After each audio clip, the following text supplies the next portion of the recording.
Monroe's death has been considered to be one of the most horrific Hollywood tragedies of all time. In the early hours of August 5th, 1962, Marilyn's housekeeper woke up with a horrible feeling. She went to Marilyn's room and noticed that the door was locked and the light was still on inside. So she decided to call her psychiatrist, Dr. Greenson. When he came over, he climbed up onto her window to be able to get a good look into her room and saw that she was lying face down in her bed with a telephone receiver in her hand. 36-year-old Marilyn was unconscious and Dr. Greenson broke into her room. Dr. Engelberg, who had prescribed pills for the actress, called the police at 4:20 a.m. and they arrived to the scene shortly after, declaring her dead. After taking an autopsy, it was stated that her life ended after taking too many barbiturates. After a life filled with trauma and a remaking of her identity for Hollywood and becoming an icon for so many people. So let's get into the backstory.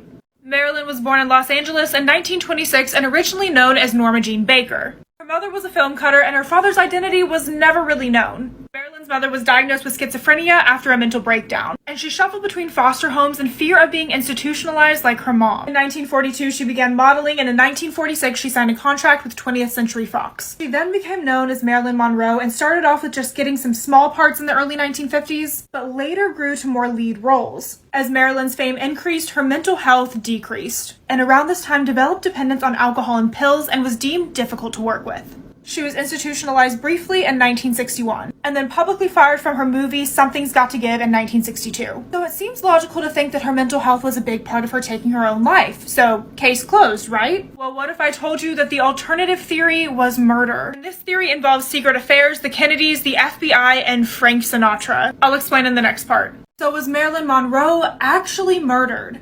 Well, a theory ended up coming out that she had an affair with President JFK and his brother Robert Kennedy. He's also known as Bobby. And the theory goes is that she was murdered by them because she knew too much. Dr. Peter Lawford introduced her to JFK in 1961. Their alleged affair was short-lived after them only meeting a handful of times. With him running for re-election, he was basically not wanting a Monica Lewinsky-type scandal. So he decided to set her up with his attorney brother, Bobby. And even though he was married, they began their affair shortly after. But as her image kind of shifted in the public eye because of her pills and drinking, the brothers had to separate a little bit from her. Bobby tried to break up with Marilyn, but Marilyn threatened to go public with both affairs, stating that she was going to blow the lid off this whole damn thing. And it was theorized that she was around for several confidential conversations. It was possible that she knew top secret information about government affairs, like a plan to kill Fidel Castro, and information about Area 51. And in 1962, whenever she sang Happy Birthday, Mr. President, this was considered to be extremely scandalous. So it may have ended up becoming imperative for the Kennedys to keep her silent, and they may have staged her death to make it look like she had done it herself. But what other evidence is there?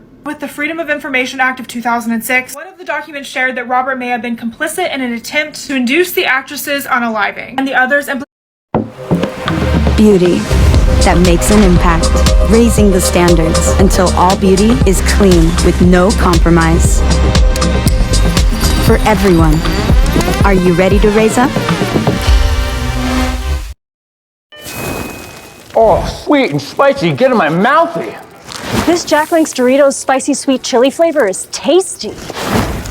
Oh, that is sweet.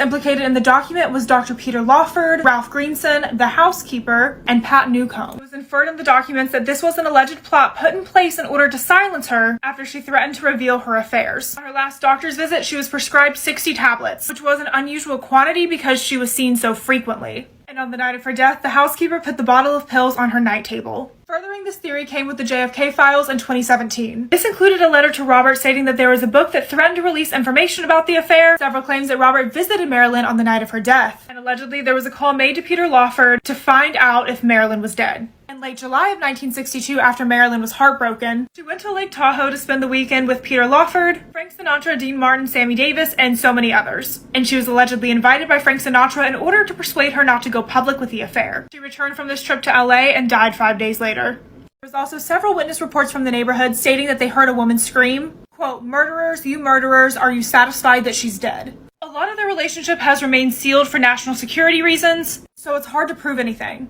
I went ghost hunting on my YouTube at the Roosevelt Hotel, a place where Marilyn lived at for a couple of years, so I was hoping I could ask some of these questions. What if the most terrifying place you have ever been to was your own home? There is a home in California that is filled with the most terrifying paranormal activity. I saw this video on my For You page. It blew up. I'm sure a lot of you guys saw it. This girl, Mackie, has a friend who can see and speak to the dead named Amanda. And she had a vision that there was potentially a wooden box buried in her courtyard. And as they've been digging up these bricks, more and more terrifying things have been happening around the house. Almost like they're finding the source of everything that's been going on in their home. So I had so many questions and reached out to get the full story on the house. So her family is the second owners of the home, which they purchased about 32 years ago. And I don't know how much y'all know about Ouija boards, but they are essentially a way to communicate with spirits. And for those who are very experienced in connecting with the other side, it is told that there's a lot of rules that we're supposed to follow. Like being respectful, closing out. Without really understanding these rules at a very young age, Mackie and her friends started to play a Ouija board at the house. And this opened up everything. So messing with Ouija boards, watching videos about Ouija boards can potentially lead to a portal or doorway opening for spirits to come in. And this is when a lot of stuff started to go down in Mackie's room. One thing that would happen was the temperature would start to go up without her even touching the thermostat. Almost to the point where it felt like a sauna, and sometimes when this would happen, her covers would start to be pulled off at night. And you might be thinking, well, aren't spirits cold? Well, yes, whenever you're ghost hunting, spirits tend to be cold, but demons are the ones that give off heat.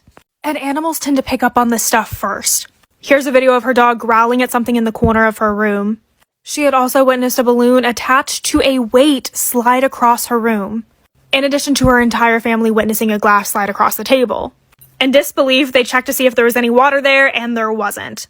People would feel dizzy and disoriented in her room. In addition to this, her health also started to decline and went up just after moving rooms in the house. So naturally, they got the house cleansed, and while this helped a little bit, this was only the beginning.